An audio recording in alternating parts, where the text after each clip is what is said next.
এখানে রাসূল সাল্লাল্লাহু আলাইহি ওয়াসাল্লাম একটি আমল করেছেন সারা জীবন, সেটা হলো রুকুতে যাওয়ার সময় আল্লাহ রাসূল এই দুই হাত উত্তোলন করেছেন। আল্লাহ রাসূল সাল্লাল্লাহু আলাইহি সাল্লাম রুকুতে যাওয়ার সময় কি করেছেন? এই দুই হাত উত্তোলন করেছেন। প্রথম উত্তোলন করেছেন তাকবীরে তাহরিমার সময়।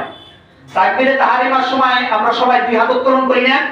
যত পরিমাণ উত্তোলন করি, আল্লাহ রাসূল রুকুতে যাওয়ার সময়ও এই দুই হাত উত্তোলন করেছেন এবং রুকু থেকে যখন দাঁড়াতেন তখন তার দুই হাত উত্তোলন করেছেন।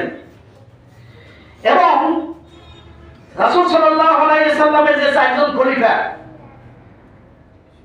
আবু বকর রাদিয়াল্লাহু তাআলা আনহু, ওমর রাদিয়াল্লাহু তাআলা আনহু, উসমান রাদিয়াল্লাহু তাআলা আনহু, আলী রাদিয়াল্লাহু তাআলা আনহু সহ পরবর্তী যত আমির ওমরা সকলেরই এই আমল ছিল যে তারা রুকুতে যাওয়ার সময়, রুকু থেকে ওঠার সময় দুই হাত উত্তোলন করা। এটাকে আরবিতে বলা হয় রফউল ইয়াদাইন।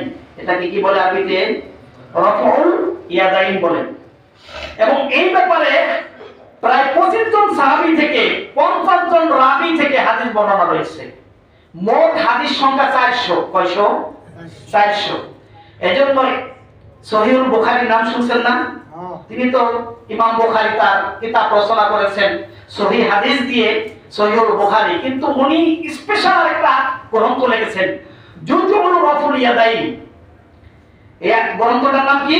জুজুল রফউল ইয়াদাইন, অর্থাৎ রফউল ইয়াদাইনের ভান্ডার।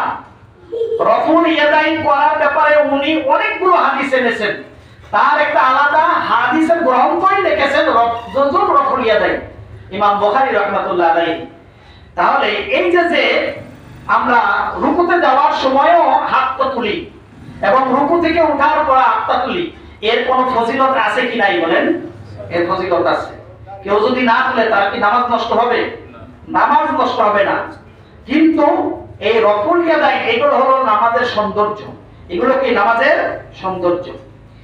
এই যে বললাম প্রায় 400 হাদিস আছে এবং 50 জন রাবী থেকে এই হাদিসগুলো বর্ণিত। তার মধ্যে সবচাইতে বেশি রাবীরা যে যার হাদিসটাকে ধরছেন তিনি হলেন আব্দুল্লাহ ইবনে ওমর রাদিয়াল্লাহু তাআলা আনহু। এটা বুখারী, মুসলিম, আবু দাউদ, তিরমিজি, ইবনে মাজাহ সব গ্রন্থে রয়েছে। আন্না রাসূলুল্লাহ সাল্লাল্লাহু আলাইহি সাল্লাম তিনি বলেন যে রাসূলুল্লাহ সাল্লাল্লাহু আলাইহি সাল্লাম কানা ইয়ারফাউ ইয়াদাইহি হাযারা মানকিবাইহি ইযা ইফতাতাহা আস-সালাহ। আব্দুল্লাহ ইবনে ওমর রাদিয়াল্লাহু তাআলা আনহু বলেন যে রাসূল সাল্লাল্লাহু আলাইহি ওয়াসাল্লাম তিনি যখন নামাজ শুরু করতেন, তাকবীরে তাহরিমা বাঁধতেন, তখন তার হাত হাযা মানকিবাইহি, মানকিবাইহি হলো এই যে কাঁধ,